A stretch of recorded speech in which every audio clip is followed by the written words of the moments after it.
There is a specific kind of silence that falls over a room right before a bride walks down the aisle. A collective intake of breath that feels like the world is pausing just for you, holding its lungs full of air until you make your move. I was standing behind the heavy, hand-carved oak doors of the St. Regis Hotel ballroom, encased in $50,000 of custom Parisian lace and imported silk, feeling that silence press against my chest like a physical weight. My heart was hammering a rhythm against my ribs that had nothing to do with standard wedding day jitters and everything to do with the ghost I had spent 10 agonizing years trying to bury under piles of money and therapy. I reached up and adjusted the antique diamond comb in my hair, which was long, dark, and flowing past my waist today, styled in soft, luxurious waves just the way Michael liked it, and tried to remember how to breathe. This wasn't just a wedding. This was supposed to be my victory lap. This was supposed to be the day Evelyn Vance finally proved to the world, and to the woman in the mirror, that she had survived the absolute wreckage of her first marriage and built something stronger, something real, something that couldn't be washed away by the tide. I looked down at my hands, manicured to perfection with a soft nude polish, clutching a bouquet of rare white orchids imported from Thailand. The enormous emerald-cut diamond Michael had placed on my finger 6 months ago caught the dim light of the hallway, throwing tiny rainbows onto the expensive fabric of my dress. It was heavy. It felt real. Michael was real. He was standing on the other side of those doors, the kindest, most stable, most boringly wonderful man I had ever known, waiting to pledge the rest of his life to me. I should have been bursting with joy. I should have been thinking about the honeymoon in the Maldives or the new house we were building in the hills with the infinity pool. But I wasn't thinking about Michael. I wasn't thinking about the future. I was thinking about the dream I'd had the night before, the same nightmare that had haunted me for a decade. I was back on that cold, gray dock, the smell of diesel fuel and salt water stinging my eyes, watching the Coast Guard boat pull away into the fog. I was hearing the officer's voice, flat and professional, telling me that they had found the wreckage of the Sea Rover, but they hadn't found James. Presumed drowned, they called it. A closed casket funeral for an empty box because there was nothing left to bury. 10 years. 10 years of therapy, of rebuilding my finances from the crater he left behind, of learning how to sleep in the middle of a king-sized bed without reaching out for a body that wasn't there. I had done the work. Lord knows I had done the work. I had grieved the man I loved, and then I had grieved the man I realized I didn't truly know. And today, I was closing that chapter forever. I was sealing the tomb. Or so I thought. Before I open these doors and tell you about the moment my life shattered for the second time, I need you to do something for me. Honey, if you like tea that's piping hot and stories that make your jaw drop to the floor, you need to go ahead and hit that subscribe button right now. Turn on those notifications because, baby, what I'm about to share is the kind of mess you can't make up. It's the kind of drama that makes soap operas look like documentaries. And listen to me closely. Never let a fancy suit or a charming smile blind you to the character of a man. You can wrap trash in Gucci, but when the sun hits it, it's still going to smell like garbage. You have to watch people's actions, not just listen to their words, because words are cheap, but betrayal will cost you everything you have. I learned that the hard way, and I paid for the lesson in tears and millions. The door swung open. The organ swelled, filling the massive, flower-bedecked ballroom with the triumphant notes of the wedding march. 500 faces turned toward me, a sea of smiles and teary eyes. These were the cream of society, people who had whispered about poor widow Vance for years, pitying me behind their champagne flutes, and were now here to celebrate her triumphant return. I saw my business partners, men who had tried to buy my company for pennies on the dollar when James died, now looking at me with respect. I saw my sorority sisters, socialites I served on charity boards with, all decked out in designer finery, judging the dress, judging the flowers, judging the groom. The room smelled of expensive perfume and thousands of fresh hydrangeas. It was perfect. It was exactly the kind of opulent spectacle James would have loved.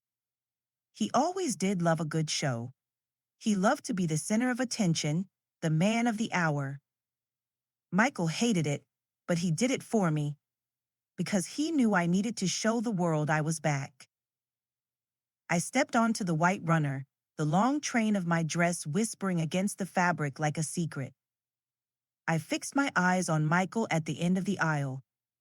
He looked incredibly handsome in his bespoke tuxedo, his silver gray hair neatly styled, his kind eyes crinkling at the corners as he watched me approach. He was the anti-James. Where James had been chaotic, charming, and financially reckless, Michael was steady, wealthy in a quiet way, and deeply honest. He loved me for the battle-scarred woman I was, not the trophy wife James had wanted me to be. Seeing him there, waiting for me, settled my nerves. I took a deep breath and began to walk, one foot in front of the other, leaving the past behind with every step. Left foot, James is dead. Right foot, I am alive. Left foot, the debt is paid. Right foot, the future is bright. I was halfway down the aisle when it happened. It wasn't a sound. It wasn't a movement. It was a feeling, a cold prickle on the back of my neck, the primal instinct of being watched by a predator in the tall grass. My gaze drifted from Michael, scanning the rows of guests on the left side of the aisle. I saw supportive smiles, people dabbing their eyes with handkerchiefs. And then, in the third row from the back, seated on the aisle in a shadow cast by a large floral arrangement, my eyes locked onto a man. The world didn't just stop. It dissolved. The organ music faded into a dull, underwater roar.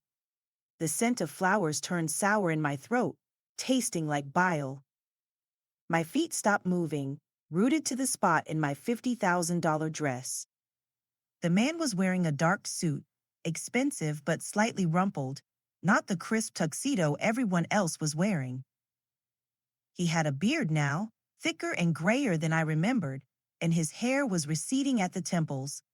He was tan, rugged-looking, like a man who had spent years working outdoors in a harsh climate. But it was the eyes. Those ice-blue eyes that used to look at me with such intense, consuming passion before they started looking right through me. Those eyes that I had seen in my dreams and my nightmares for 3,650 days. It was James. Not a ghost. Not a hallucination brought on by stress and champagne.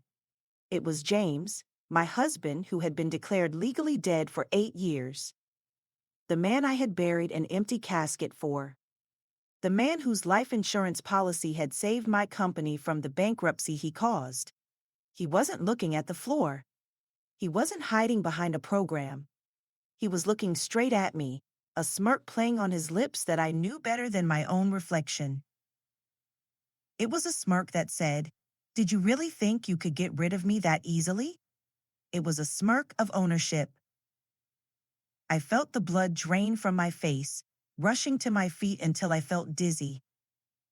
My bouquet tumbled from my numb fingers, hitting the white runner with a soft thud that sounded like a cannon blast in my ears.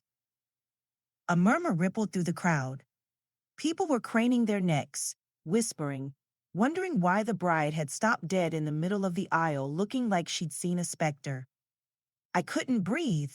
My corset felt like it was crushing my ribs. He was supposed to be at the bottom of the ocean. He was supposed to be fish food. Why was he sitting in the third row at the St. Regis? Michael took a step forward, concern etching deep lines into his forehead. "Evelyn?" he called out, his voice gentle but confused, echoing in the silent room. "Honey, are you all right?" I couldn't speak. My throat was closed up tight. I could only point, my gloved hand shaking uncontrollably, toward the back of the room, towards the dead man sitting in the third row, towards the past that had just kicked down the door of my future. But when I looked back, the seat was empty. There was just a woman in a large hat looking at me with wide, startled eyes. The man, James, was gone. He had vanished as quickly as he had appeared, like smoke in the wind. I gasped, a strangled sound that was half sob, half scream. The room started to spin. The chandeliers above me blurred into streaks of crystal light. The weight of the silk and lace suddenly felt suffocating, like it was dragging me down into the ocean that was supposed to have claimed him. The faces of the guests morphed into grotesque masks of judgment. They knew. They all knew. Evelyn? Michael's voice was closer now. He was running down the aisle toward me, abandoning protocol. I tried to take a step toward him, to fall into his safe, steady arms, but my legs refused to cooperate. The floor rushed up to meet me, and the last thing I saw before darkness overtook me was the crushed petals of the white orchids I had dropped, staining the pristine runner like bruises.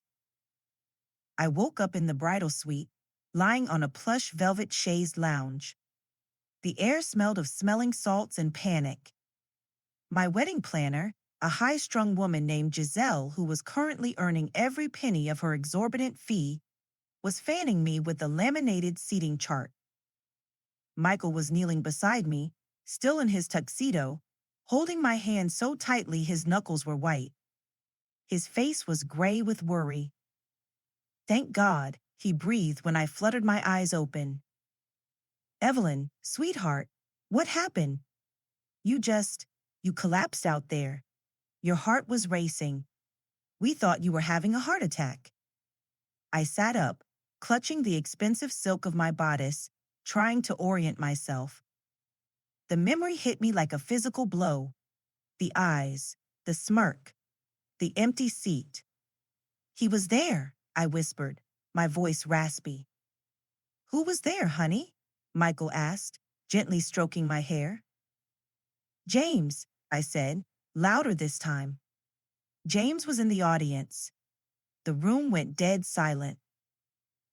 Giselle stopped fanning. Michael stared at me, his expression shifting from worry to a terrified confusion. Even the makeup artist, who was hovering in the corner with a powder brush, froze. "Evelyn," Michael said slowly, using the tone one might use with a frightened child or a mental patient. "Honey, James is dead. He's been dead for 10 years. We visited his memorial last week. Remember?" "I saw him, Michael," I insisted, swinging my legs off the chaise and standing up, adrenaline flooding my system. "I know what I saw. He was in the third row. He had a beard, and he looked older, but it was him. He looked right at me and smirked. He wanted me to see him." Michael stood up too, putting his hands on my shoulders. "Evelyn, you're under an immense amount of stress. This is a huge day. It's natural that old memories would resurface. It was a hallucination, darling. A trick of the light, shadows and nerves." "It was not a hallucination," I shouted, pulling away from him. "I am not crazy, Michael. I built a multi-million-dollar empire from scratch. I know the difference between a memory and a man. I know my own husband. I was married to that man for 7 years. I know his eyes. I know his smug little grin.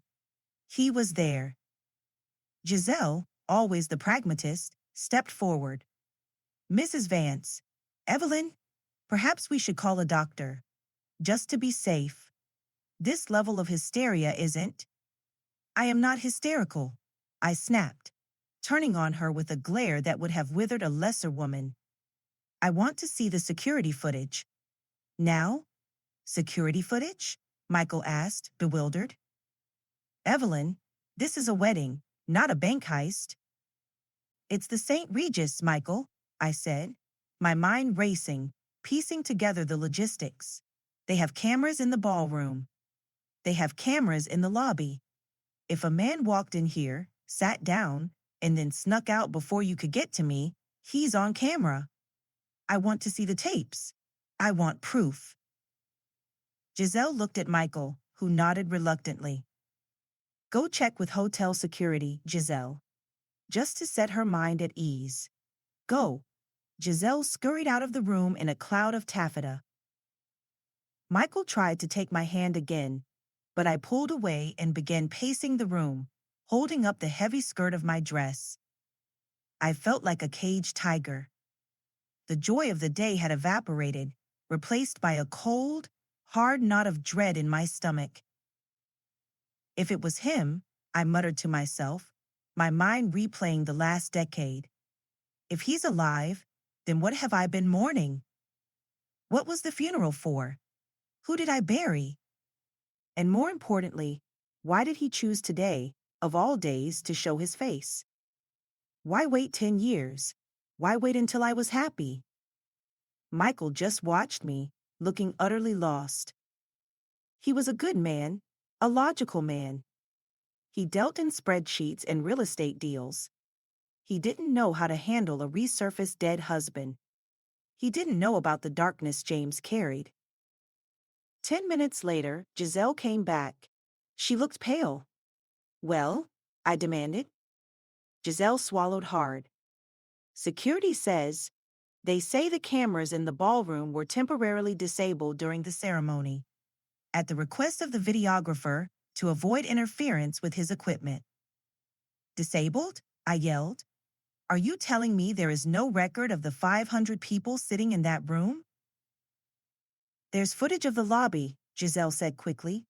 They're reviewing it now. But so far, no one matching the description of your late husband has been seen entering or leaving around that time.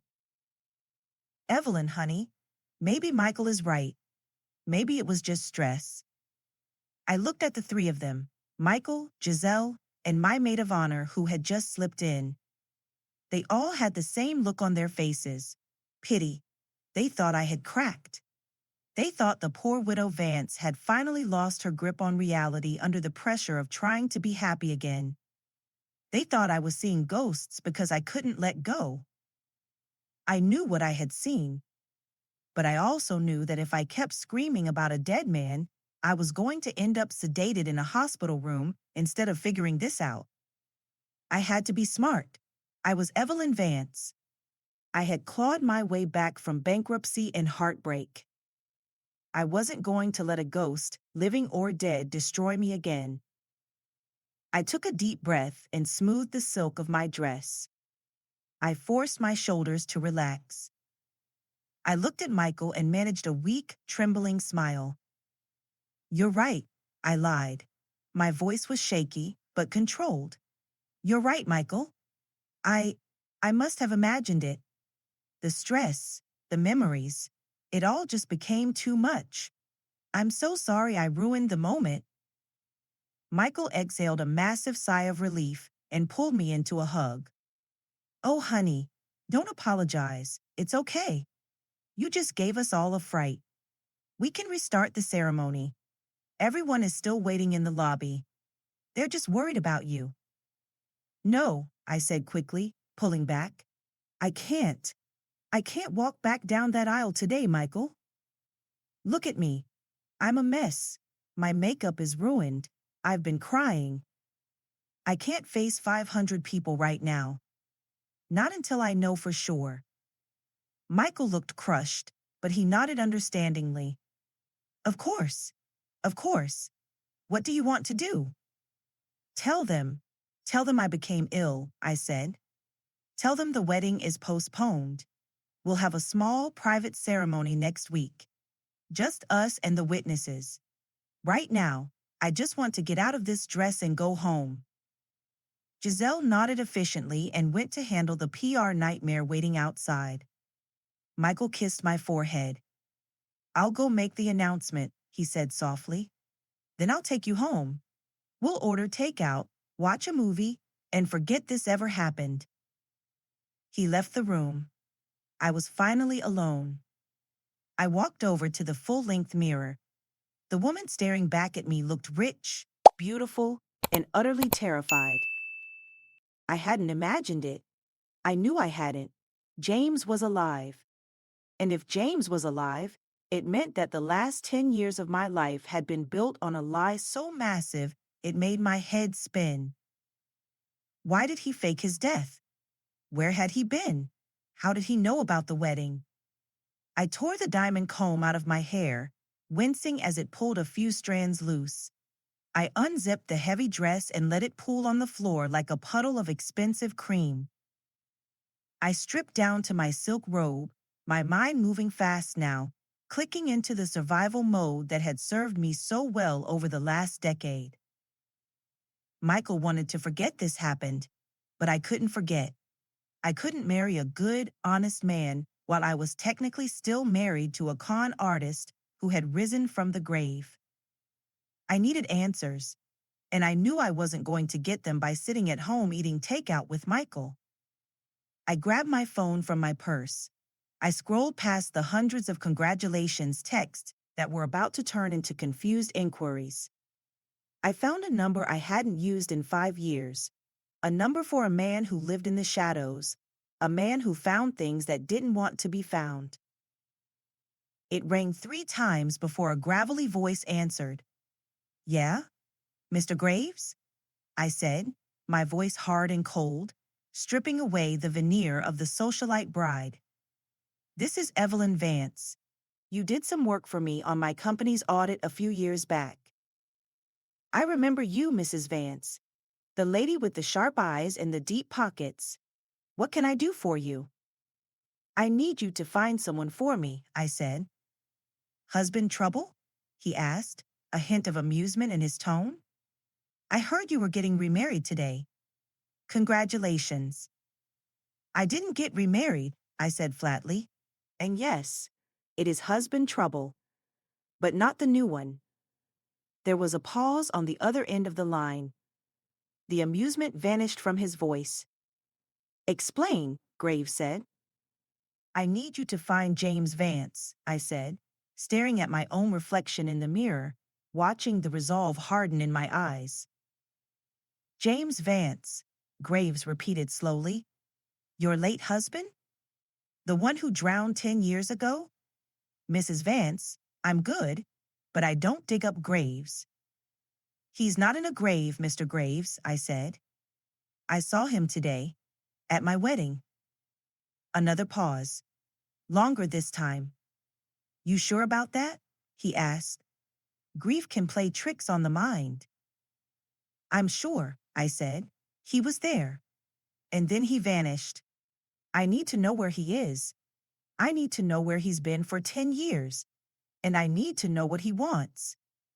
This kind of job, it gets expensive, Mrs. Vance. Chasing ghosts always is. And if he's been hiding for 10 years, he doesn't want to be found." "Money is not an object," I said. And for the first time all day, I felt a spark of the old Evelyn, the powerful Evelyn, flare up. "Find him, and don't tell a soul I hired you. Not even my fiancé, especially not my fiancé." "I'll start digging," Graves said. "But Evelyn? If he is alive, after 10 years, you might not like what I find. People don't fake their deaths because they're living righteous lives." "I don't care what you find," I said. "Just bring me the truth. I'm done with lies." I hung up the phone. I looked down at the $50,000 dress lying on the floor. It looked like a shroud. I wasn't a victim anymore. I wasn't the grieving widow. I was a woman who had been taken for a fool, and I was about to burn down the entire theater to find the man hiding backstage. James had made a mistake coming here today. He thought he could rattle me. He thought he could just smirk at me and disappear again. But he forgot who I was. He forgot that I was the one who cleaned up his messes. He forgot that when you corner a woman like me, she doesn't cower. She attacks. I was going to find my late husband. And when I did, he was going to wish he had stayed dead. The 48 hours after my non-wedding were a blur of cold pizza, deafening silence, and the kind of insomnia that makes the shadows in the corner of the room start to look like people. I sat in my penthouse living room, staring out at the city lights through floor-to-ceiling glass that cost more than the house I grew up in. The diamond engagement ring Michael had given me, 5 flawless carats that felt like an anchor now, sat on the marble coffee table like an accusation. Every time the light hit it, it sparkled, mocking me with the promise of a future that had just been snatched away by a ghost in a cheap suit. Michael called every hour on the hour. I ignored him. I couldn't look at his honest, open face. I couldn't hear his voice telling me everything was going to be all right, while I was secretly hunting down a husband who was supposed to be fish food. I felt like a fraud. I felt like the woman who had built an empire on luxury real estate and killer instincts was actually just a scared little girl waiting for the boogeyman to come out of the closet. I paced the floors of my sanctuary, my bare feet sinking into plush wool rugs, feeling the walls closing in. Every sound, the hum of the refrigerator, the elevator dinging down the hall, made me jump. I was Evelyn Vance, the Iron Lady of real estate, and I was terrified to answer my own front door. I spent those 2 days analyzing every memory of the last 10 years, looking for cracks in the facade. Had I missed something? Had there been signs? I remembered the funeral, the closed casket because the sea doesn't give back what it takes. I remembered the memorial service, the way his mother had wailed, clutching a folded flag. Was she in on it? Did his brother know? Or was James such a narcissist, such a singular force of destruction, that he had fooled us all? I looked at the photos on my mantle, pictures of me accepting awards, pictures of me breaking ground on new developments, pictures of me smiling. In every single one of them, I was alone. I had built this life on the foundation of his death. If that foundation was a lie, did any of this belong to me? Or was I just the steward of his estate, waiting for the king to return from his exile? The thought made me sick. I went to the bathroom and splashed cold water on my face, looking at the dark circles forming under my eyes. I looked old. I looked tired. I looked like a woman who was about to lose everything. On the third day, the phone rang. It wasn't Michael. It was a burner number, a random string of digits that didn't belong to any contact in my perfectly curated address book. My heart leaped into my throat, a frantic, bird-like fluttering that made me dizzy. I knew who it was before I even picked up. Graves, the man I had paid an obscene retainer to dig up the dead. I stared at the phone for 3 rings, debating whether I really wanted to know the answer. Ignorance is bliss, they say, but ignorance is also how you get blindsided. I swiped the green button. I found him, Graves said. No hello. No small talk. Just the facts, delivered with the gravelly timbre of a man who had seen too much of the world's ugly underbelly to be surprised by anything. Where? I asked, gripping the phone so hard my knuckles turned white. Is he really alive? A part of me, the part that still loved the memory of the man I married, was praying Graves would tell me it was a mistake, that it was a look-alike, that I was just a stressed-out bride seeing things. He's alive, Graves confirmed, and hearing it out loud felt like a physical slap to the face. He's staying at the Motel 6 off the interstate. Room 114. Checked in under the name Thomas Black, but I ran the prints off a coffee cup he tossed in the dumpster this morning. It's James Vance. 100% match. No doubt about it. I closed my eyes, a wave of nausea rolling over me. The Motel 6. James, who used to throw fits if his Egyptian cotton sheets weren't ironed with lavender water, who wouldn't drink wine unless it had been decanted for an hour, was sleeping on polyester blends in a roadside motel next to a truck stop. It was pathetic. It was satisfying, and it was terrifying. If he was living like that, he was desperate, and desperate men are the most dangerous kind. What is he doing? I asked, my voice barely a whisper. Why is he here? Why now? He's been watching you, Mrs. Vance, Graves said, his voice dropping a decibel. I went through his trash. I found photos. Photos of you leaving your office. Photos of you and Michael at dinner last week. Photos of the wedding venue. He has a whole file on you. He's been casing you like a mark. He didn't just stumble into that wedding. He planned it. A chill went down my spine that had nothing to do with the air conditioning. He wasn't just back. He was hunting. He had been lurking in the shadows of my life, watching me rebuild, watching me succeed, waiting for the moment when I had the most to lose. He waited until I was happy.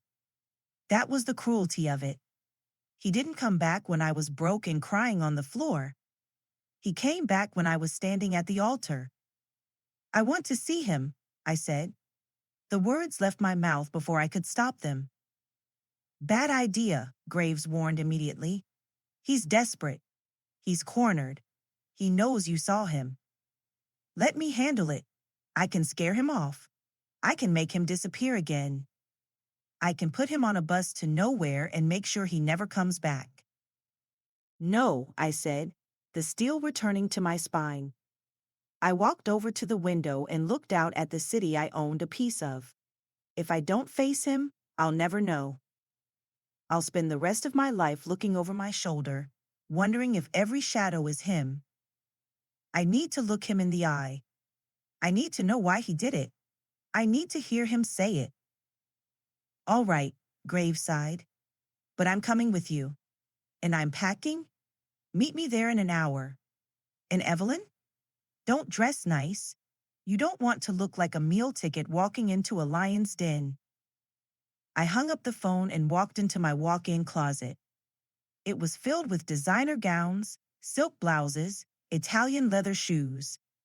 Everything James would have loved. Everything he would have felt entitled to. I pushed past the soft fabrics and found my closing deal suit, a sharp black blazer with structured shoulders, tailored trousers, and stilettos that could double as weapons. I pulled my hair back into a severe, untouchable bun. I put on my diamond studs, not because I wanted to show off, but because I needed my armor. I wasn't going there as his wife. I was going there as the CEO of Vance Enterprises. I drove my matte black G-Wagon to the edge of town, the luxury car looking aggressively out of place among the rusted pickup trucks and sedans with mismatched doors in the motel parking lot. Graves was already there, leaning against his nondescript sedan, looking like a gargoyle in a cheap suit. He nodded at me as I pulled up. He's inside, Graves said, nodding toward the peeling yellow door of room 114. The curtains were drawn tight. I've got eyes on the back exit. I'll be right outside.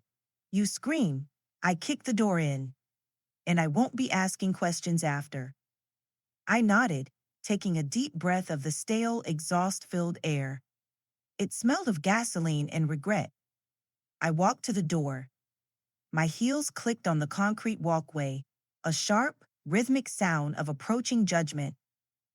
I didn't knock politely. I pounded. 3 sharp raps that rattled the cheap wood frame. Open up, James, I shouted.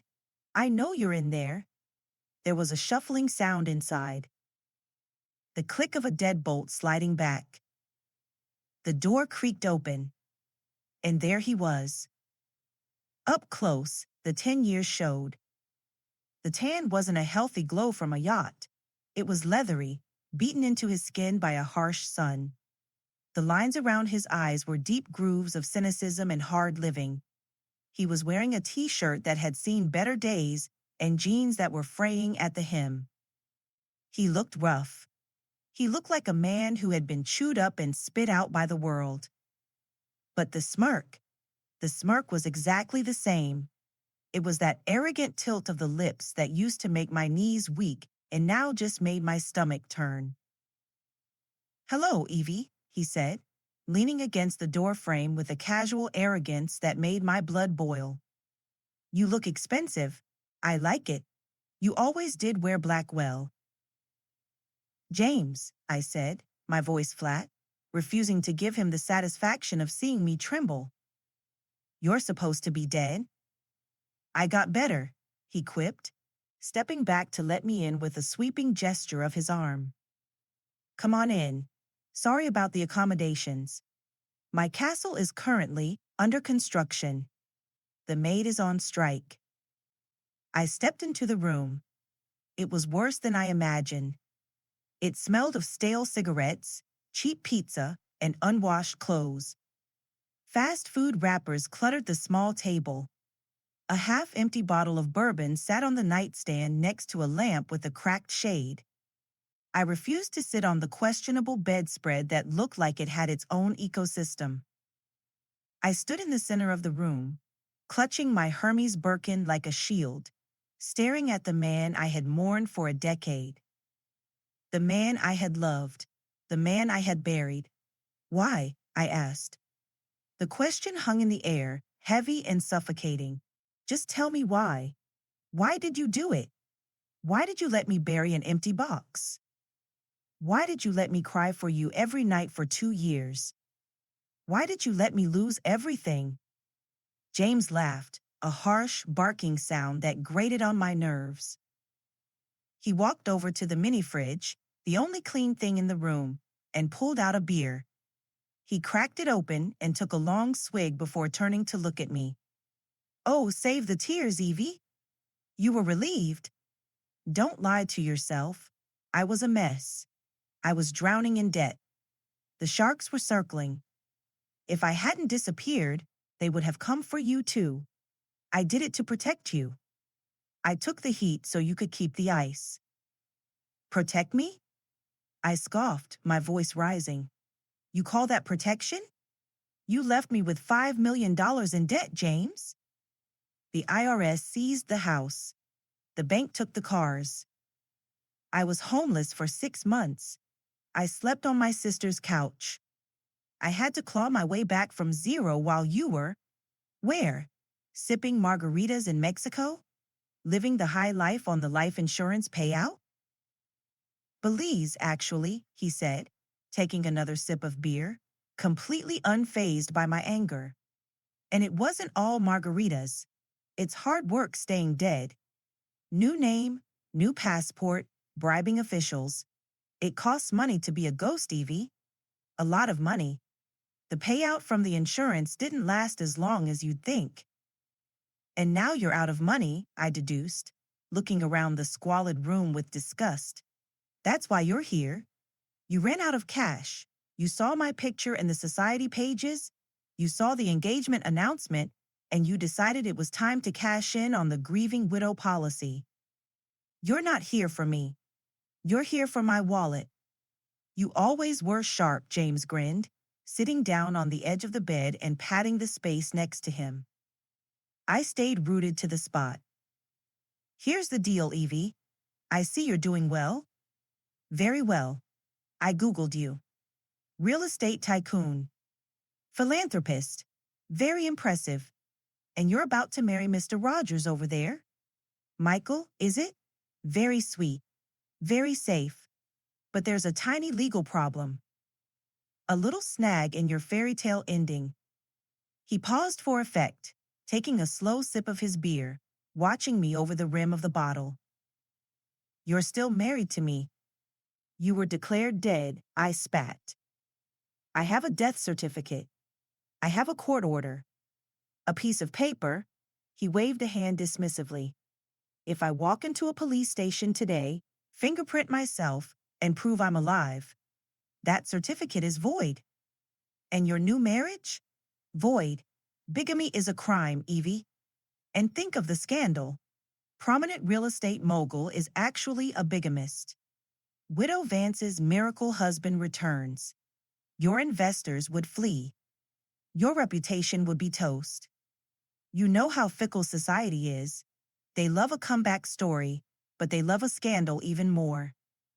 You'd be the laughingstock of the city. He was right. It wasn't just about the marriage license. It was about the scandal. My business was built on trust, on stability. I manage assets for some of the wealthiest families in the state. If it came out that my entire life was a lie, that my husband was a con artist who faked his death and I was somehow involved, or even just stupid enough to be duped, the fallout would be catastrophic. I would lose the contracts. I would lose the board seats. I would lose everything I had built from the ashes he left behind. How much? I asked. I didn't want to negotiate. I wanted to strangle him. But I needed to know the price of his silence. I needed to know the size of the monster I was dealing with. 5 million, he said, not blinking.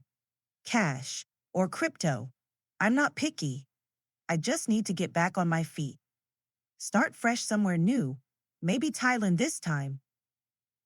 5 million? I laughed incredulously. You think I have $5 million liquid? You think I keep that kind of cash under my mattress? I know you do, he said, his eyes narrowing, losing the playful edge. I've been tracking your deals. The waterfront project? That netted you 10. The sale of the logistics division? Another 4. Don't play poor with me, Evie. It doesn't suit you. You're rich. And you're rich because I got out of your way. I'm just asking for my cut. The widow Vance tax. I'm not paying you a dime, I said, stepping closer to him, my anger overriding my fear. I'll go to the police myself. I'll tell them you faked your death. That's insurance fraud, James. That's a felony. You'll go to prison for 20 years. You'll rot in a cell. Maybe, he shrugged, setting the beer down on the nightstand. But I'll drag you down with me. I'll tell them you knew. I'll tell them you helped me plan it. I'll say we split the life insurance money. I'll say you drove the getaway car. Who are they going to believe? The dead guy who came back with a conscience, or the rich widow who benefited from his death and then remarried a millionaire? I'll make it messy, Evie. I'll make it so messy that even if you stay out of jail, you'll be ruined. Michael won't stick around for that circus. He looks like a man who values his privacy. It was a bluff, but it was a good one. He knew how the system worked. He knew that even an investigation would ruin me.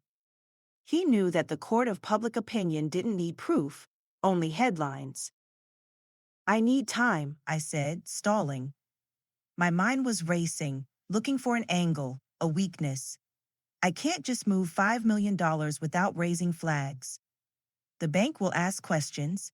Michael will ask questions.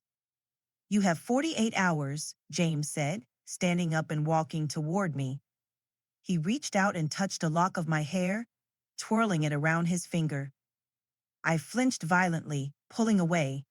48 hours, Evie. Or I crash the wedding reception. And this time, I won't just sit in the back. I'll grab the mic.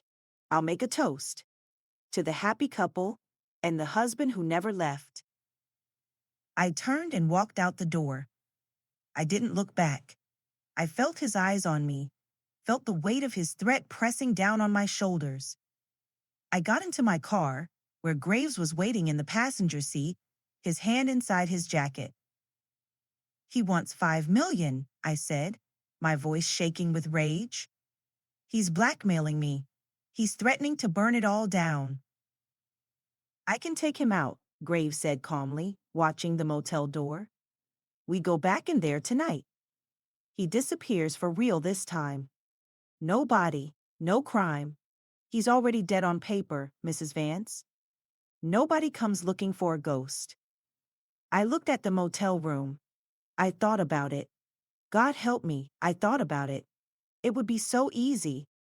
One payment to Graves and the problem goes away. But then I looked at my hands. They were shaking, but they were clean. I wasn't him. I wasn't James. No, I said, staring at the peeling paint of the motel door. I'm not a murderer, and I'm not a victim. I'm going to handle this, but I'm going to do it my way. I started the engine. The G-Wagon roared to life. I drove home in silence, my mind working furiously. James thought he had me cornered. He thought I was trapped between my reputation and my wallet. But he forgot one thing. He forgot that the Evelyn he married 10 years ago, the soft, trusting girl who believed in fairy tales, was dead. She died the day the Coast Guard called. The woman who replaced her was forged in fire. She was built of steel and scar tissue. I needed a plan, and I needed Michael. I walked into my penthouse. Michael was sitting on the sofa, his head in his hands, staring at the unlit fireplace. He looked up when I entered, his eyes red, his face ravaged by worry. "Evelyn," he said, standing up. "Where have you been? I've been worried sick. You disappeared. Your phone was off. I didn't know what to think." "Sit down, Michael," I said, taking off my blazer and throwing it on the chair. "I have to tell you everything." And I did. I told him about James, about the fake death, about the debts he left me with, about the blackmail. I told him about the meeting at the motel. I laid it all out, every ugly, messy detail. I told him I was technically a bigamist.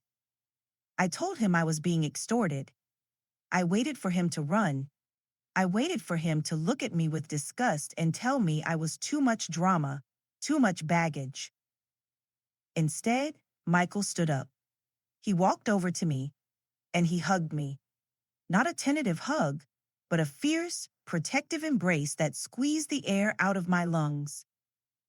"We're going to fix this," he said into my hair. "He's not going to hurt you again." "He wants $5 million, Michael," I sobbed into his shoulder, the dam finally breaking. "Or he's going to ruin everything. He's going to ruin us."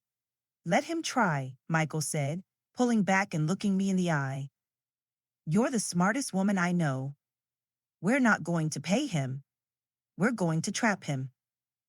That was the moment I knew I had picked the right man this time. James wanted a victim. Michael wanted a partner. I wiped my eyes. "You're right," I said. "We're going to trap him, and I know exactly where to do it." I walked to the window and looked out at the city. The lights were twinkling below, oblivious to the war that was about to start. James had given me 48 hours. I only needed 24. The next 24 hours were a masterclass in controlled chaos. I didn't sleep. I didn't eat. I moved through the world with the cold precision of a surgeon preparing to cut out a tumor. Michael was my rock. He didn't try to take over. He didn't try to be the hero. He stood beside me, making the calls I couldn't make, handling the logistics while I handled the strategy. We met with the district attorney in her office at midnight. She was a woman I had known for years, a woman who had attended my charity galas, and when I played her the recording of James demanding $5 million, a recording Graves had captured on a long-range microphone aimed at the motel window, her face went hard as stone. She told me that insurance fraud on this scale, combined with the new extortion charges, would put him away for 20 years. She told me the FBI had been looking for a man matching his description in connection with a money laundering scheme in Belize.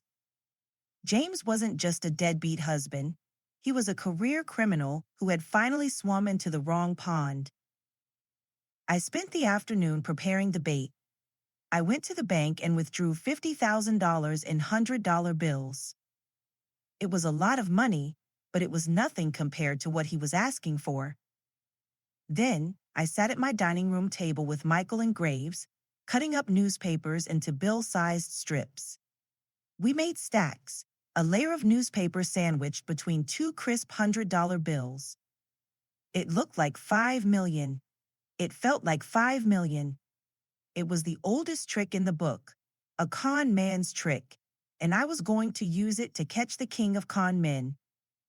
Graves rigged me with a wire, taping the small microphone to my chest, right under my bra strap. He showed me the signal. "Touch your ear," he said. "That's the go code. As soon as he takes the bag, touch your ear." The night of the meeting arrived with a heavy, suffocating fog that rolled in off the harbor, blanketing the city in gray. It was poetic.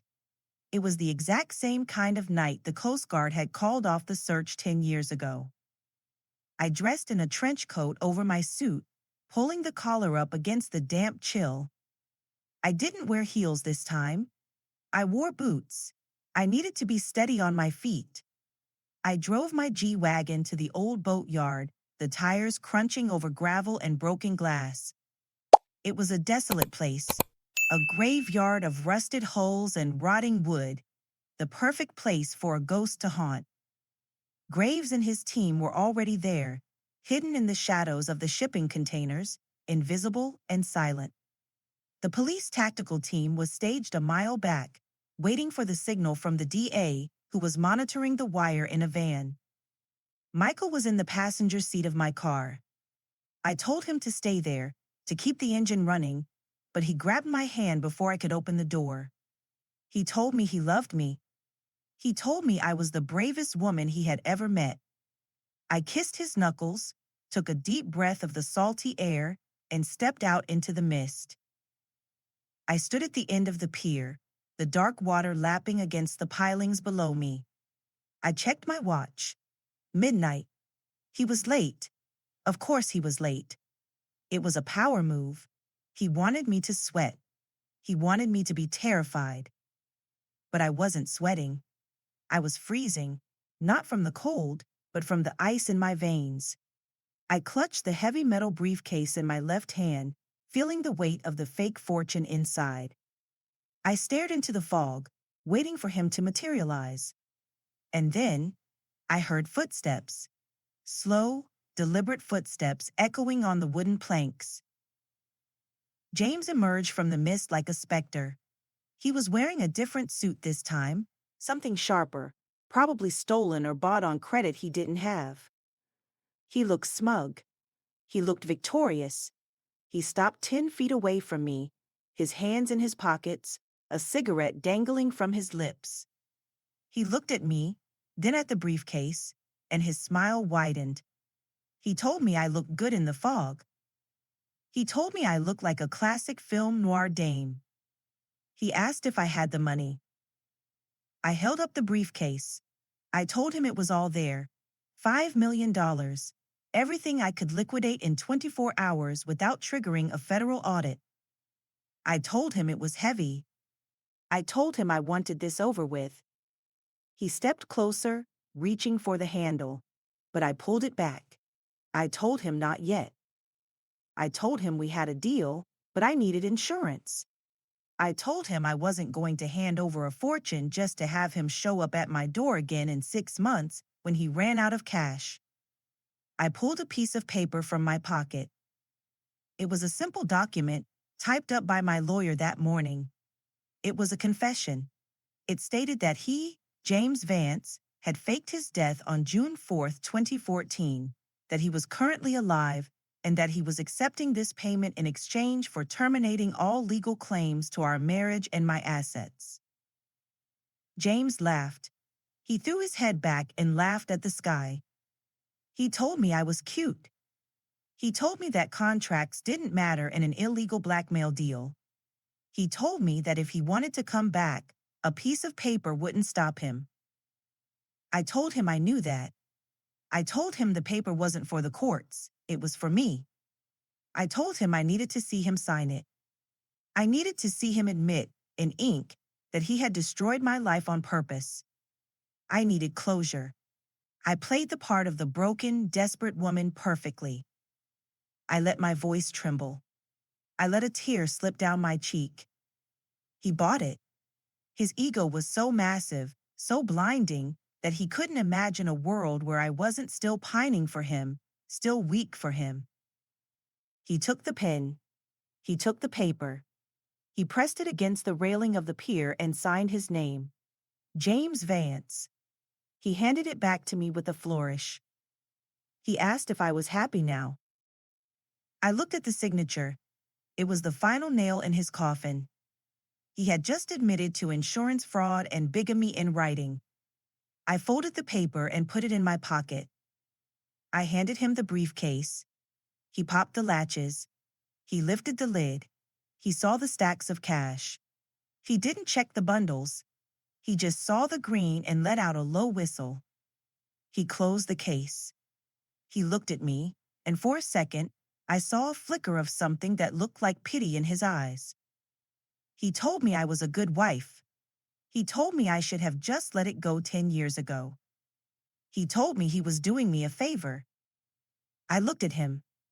I looked at the man who had stolen 10 years of my life, and I smiled. It wasn't a sad smile. It was the smile of a shark that just tasted blood. I told him he was right. I told him I should have let it go. But then, I wouldn't have had the pleasure of doing this. I reached up and touched my ear. The world exploded into light. Floodlights from the warehouses surrounding the dock slammed on, blindingly bright, cutting through the fog like lasers.